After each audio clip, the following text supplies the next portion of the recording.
محترم سامعین، السلام علیکم ورحمۃ اللہ وبرکاتہ۔ رحمت عالم صلی اللہ علیہ وسلم کے آخری نبی ہونے کے حوالے سے پورے قرآن میں ہر صورت میں کوئی نہ کوئی دلیل موجود ہے جی، جیسا کہ ابھی آپ نے سورۃ الاحزاب کی آیت پڑھی، ما کان محمد ابا احد من رجالکم ولکن رسول اللہ و خاتم النبیین۔ اس آیت میں اللہ تبارک و تعالیٰ نے صاف لفظوں میں اپنے محبوب صلی اللہ علیہ وسلم کو آخری نبی فرمایا۔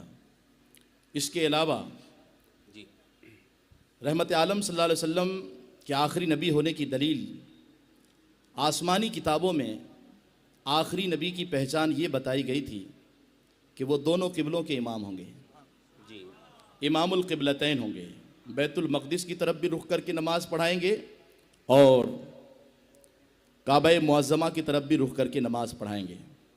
یہ نشانی حضور کے ذریعے سے پوری ہوئی، جیسا کہ خود اللہ نے قرآن میں فرمایا، قد نرا تقلب وجہک فی السماء فلنولینک قبلۃ ترضاها فول وجہک شطر المسجد الحرام وحیث ما کنتم فولوا وجوہکم شطرہ وان الذین اوتوا الکتاب لیعلمون انہ الحق من ربہم وما اللہ بغافل عما یعملون۔ اچھا، اس آیت میں جہاں اللہ نے یہ فرمایا کہ محبوب دونوں قبلوں کے امام ہیں، ساتھ میں اللہ نے یہ بھی فرما دیا کہ محبوب آپ آخری نبی ہیں، یہ کتاب والے، توریت والے، انجیل والے اچھے سے جانتے ہیں۔ تو یہ اچھے سے جانتے ہیں کہ رحمت عالم صلی اللہ علیہ وسلم اللہ کے آخری نبی ہیں۔ اس کے علاوہ یہ اسلوب تو اتنا پیارا ہے قرآن مجید کا حضور کے آخری نبی ہونے کے حوالے سے کہ اللہ قرآن مجید میں بار بار اس بات کا ذکر تو کرتا ہے کہ اے محبوب ہم نے آپ کی طرف اتارا، آپ سے پہلوں کی طرف کتابیں اتاری، مگر اس بات کا ذکر کہیں نہیں کرتا کہ آپ کے بعد بھی کتاب اتاریں گے۔ کیوں؟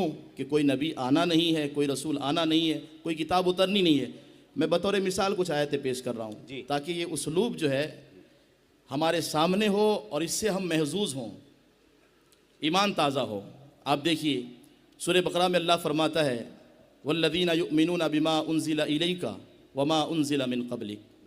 اسی طرح اللہ فرماتا ہے لیکن الراسخون فی العلم منہم والمؤمنون یؤمنون بما انزل الیک وما انزل من قبلک کذالک یوحی الیک والی الذین من قبلک وَلَقَدْ أُوحِيَ إِلَيْكَ وَإِلَى الَّذِينَ مِن قَبْلِكَ۔ جی، بلکہ روزے والی آیت اس میں بھی اللہ نے اسی اسلوب کا استعمال کیا، یا ایھا الذین آمنوا کتب علیکم الصیام کما کتب علی الذین من قبلکم۔ بے شک، ہر جگہ یہی اسلوب ہے، آپ کی طرف اتارا، آپ سے پہلوں کی طرف اتارا۔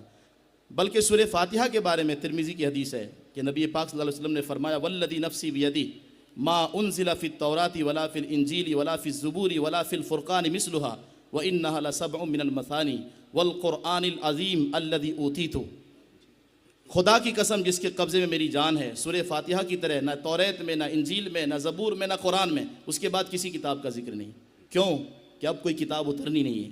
تو یہ قرآن مجید کا بڑا پیارا اسلوب ہے حضور کے آخری نبی ہونے کے حوالے سے۔ اس کے علاوہ حضور کی عالمگیر نبوت کو اللہ نے قرآن مجید میں جگہ جگہ بیان کیا ہے، وَمَا أَرْسَلْنَاكَ إِلَّا رَحْمَةً لِّلْعَالَمِينَ وَمَا أَرْسَلْنَاكَ إِلَّا كَافَّةً لِّلنَّاسِ بَشِيرًا وَنَذِيرًا قُلْ يَا أَيُّهَا النَّاسُ إِنِّي رَسُولُ اللَّهِ إِلَيْكُمْ جَمِيعًا تَبَارَكَ الَّذِي نَزَّلَ الْفُرْقَانَ عَلَىٰ عَبْدِهِ لِيَكُونَ لِلْعَالَمِينَ نَذِيرًا۔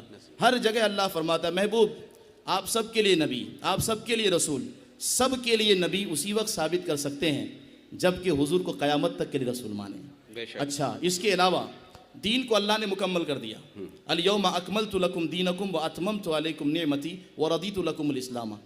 یہ اسلام اتنا مکمل ہے کہ اب کسی دین کی ضرورت ہی نہیں ہے، اور صرف مکمل نہیں کیا بلکہ محفوظ بھی کر دیا، اور محفوظ اس شان سے کیا کہ اللہ اکبر یہ آخری جملے ہیں۔ ذرا اس پر توجہ چاہوں گا سامعین کی کہ سورہ فاتحہ سے میں نے دلیل دے دی۔ سورہ فاتحہ میں جب ہم ہدایت کی دعا مانگتے ہیں اہدنا الصراط المستقیم، یہ کس ہدایت کی دعا مانگتے ہیں؟ ہدایت مصطفیٰ کی۔ ہدایت باقی ہے تب تو اس کی دعا مانگ رہے ہیں۔ سورہ فاتحہ پڑھتے وقت، تلاوت کرتے وقت جب ہم ہدایت کی دعا مانگتے ہیں تو صرف ہدایت کی دعا نہیں مانگ رہے ہوتے ہیں، حضور کے آخری نبی ہونے کا اعلان بھی کر رہے ہوتے ہیں۔ بلکہ آخری دو صورتیں، ابتدا اور انتہا کا ذکر اس لیے کر رہا ہوں تاکہ بیچ والا حصہ خود بخود آ جائے۔ اب آپ دیکھیے آخری دو صورتیں سورہ فلق اور سورہ والناس، اس میں اللہ تعالیٰ نے اپنے محبوب کو شریروں کے شر سے، حاسدوں کے حسد سے اور جادوگروں کے جادو سے پناہ مانگنے کا حکم دیا۔ کوئی بھی چیز اگر ان تین چیزوں سے محفوظ ہو جائے تو اس کی حفاظت مکمل ہو جاتی ہے. دین مکمل بھی ہو گیا, محفوظ بھی ہو گیا. حضور پناہ مانگے اور اللہ پناہ نہ دے, ایسا تو ہو ہی نہیں سکتا. تو شریروں کے شر سے, حاسدوں کے حسد سے اور جادوگروں کے جادو سے پناہ مانگنے کا حکم دیا کہ محبوب اب اس کو کوئی بدلنا بھی چاہے تو نہیں بدل سکتا توریت انجیل کی طرح. اے میرے خدا, تو نے اتنی حفاظت کا اہتمام کیا کیوں؟ بس اسی لیے کہ اب کسی نبی کو نہیں بھیجنا ہے. گویا پورا قرآن حضور کے آخری نبی ہونے پر دلیل ہے, اور قرآن کی ایک ایک سورت میں نبی پاک صلی اللہ علیہ وسلم کے آخری نبی ہونے کی دلیلیں موجود ہیں.